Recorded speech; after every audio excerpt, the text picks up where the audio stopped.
Tito guyyaa'uu akkam gaarii jirtu kan bahaa kan dhihaa kan kaabaa kan kibbaa sabni koona gumaa baga wal agarre guyyaa guyyaa caalu guyyaa kabajama guyyaa ulfinaa fi dungoon qabsiifamu guyyaa seenaa darbe wal yaadachiisanii waan keessa jiranis wal hubachiisanii isa fuulduraatiif karoorri kaayamu guyyaa waadaan kennaa itti haara'oofamu guyyaa qabsoon hidhannoo itti yaadatamuuf galata argatu guyyaa tokkummaa isaa Oromoon cimsatu guyyaa diinni keenya akka hamaa naatu guyyaa tokkummaa isaa Oromoon cimsatu guyyaa diinni keenya akka hamaa naatu bara dargiin oboo balleessuuf murate gaafa leenci bosonaa bokkisee dhaadatee gaafas mallee diinaa buqqisee tingate injifannoo guddaa sabas gonfachiisee ufiifis gonfate gaafa haati gootaa gabbaatee ililchite guyyaa haati luunaa gatteettee gaddite gaafa naftiin harka ol qabde qawwee ishii darbite cimina oboo koo takkattii dubbadha bakka kana isinis sirri naaf hubadha gaafa biyyumateen irratti saba addoonaatti meeshaa gurguddaa hidhanii akka nu barsaaftuuf nurratti godhanii goonni subateetiin seeruu abbaa sirraan gadduude waabetti gaafa san basaastuu cal godhe achitti guyyaa rasaasni oboo mallaa mirgaatiin seenee osoo ilkeen tuqiin mallaa bitaatiin bahe dubbiin hiika qabdi afaan keessa dhahuun teettan gadi taa'a warri waa basaasan diddan akkas ta'u dubbiin hiika qabdi afaan keessa dhahuun teettan gadi taa'a warri waa basaasan diddan akkas ta'u an dhaqqabuu baadhu seenarraa dhagahee takkaa lama taatus iddoo injifannoo maqaa dhaha ka'e gaafa laga gaasaraa tagaafa tamaamoo tagaafa gaara Huseen Bunee warra hadhaa qabsoo jalqaban uune gaafa malkaa Amaaraa gootatu huude gaaraa naftanyaa golondaaraa gaafa laga fardaa gaafa waaqoon nafti yaase gammoojjii fi badda lakkaa'ameen dhumu iddoon injifannoo gaafa gaara mul'ataa tagaafa baddannoo goota keessa jira kan lolee lolchiisu kan akka jaarraa abbaa gadaa goota lola seenu takkan qabne soda kan saba isaatiif ta'e dagalee osoo sabaaf yaadu addunyaa irraa gale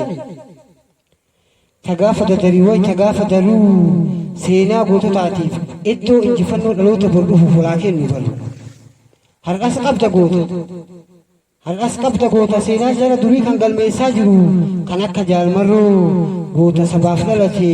kan mul'ata fiifi durseetiin hubate waan bahee fargadhu malee hin galu jedhee dide garaa isaa hidhate jooraa koo isaanaaf jecha imimmaan harcaasu ana mana kaa'ee kan bosona keessaa diina kiyya raasu warra si dhamaasu rabbiin haa dhamaasu abboonni keenya kalee ofii hidhatanii ilmaan hidhachiisanii bosona gabbaasu isaan har'aa maaliif golannu dachaasu yoo kaaneen falmanne haalli ammaa kun lakkisaan hin baasu falmaa jabeessinee akka bubbee saafaa diina keenya raasu cal'isuun barbaannu diina hin sodaannu eenyummaadhaan goona falmaa diinaan goona gabrummaa hin barbaannu ilmaan oromiyaa harka wal qabannee jabaannee haa kaanu qawwee keessan fudhadhaa oboo fuula gabbaa isan naftanyaaf dawa diina ofirraa dhawa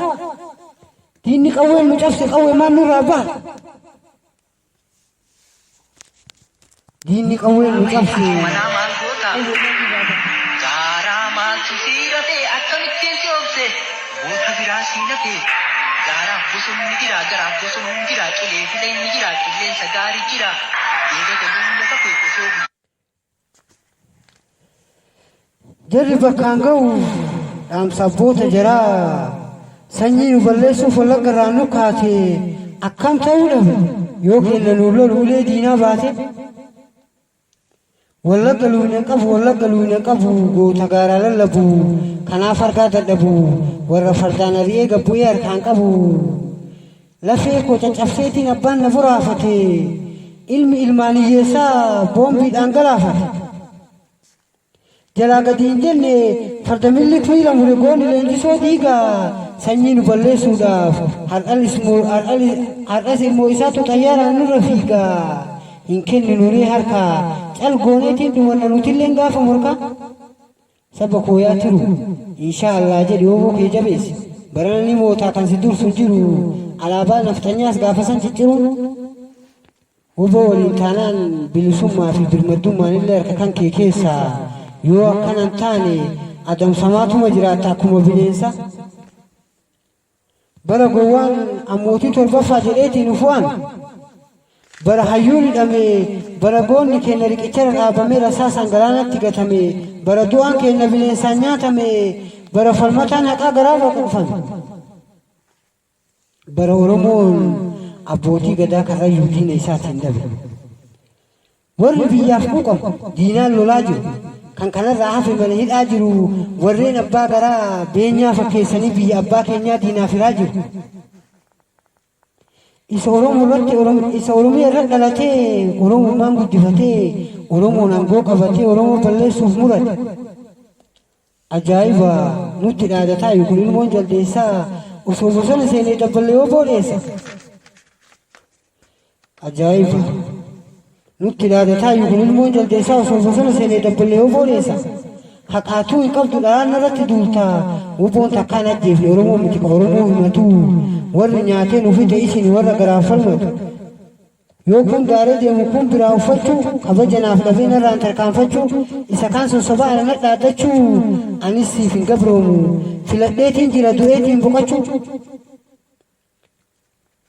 yaa saba koo gabba hiifalmadhu qabsoo hidhannoo malee hin jiru karaan bilisaa erga dhugaa barbaanne erga dhadhaa barbaanne waan dhugaa hin fakkaanne maali aliira raasu abjuu fi dheeressanii yaadumaan wal dhamaasu nu ga'e kana booda hafu baaduu raasuun aanan itittuu raafnee dhadhaa keessaa gabbaasu barreessaa walaloo na baruu barbaannaan an ilma Oromooti ni kurura sabaati warra fotoo culeeti dhaloonni koo saambitu gosti kan kooraayitu handhuura goototaati burqaa qabsoo ganamaati anis fiixaa jiraati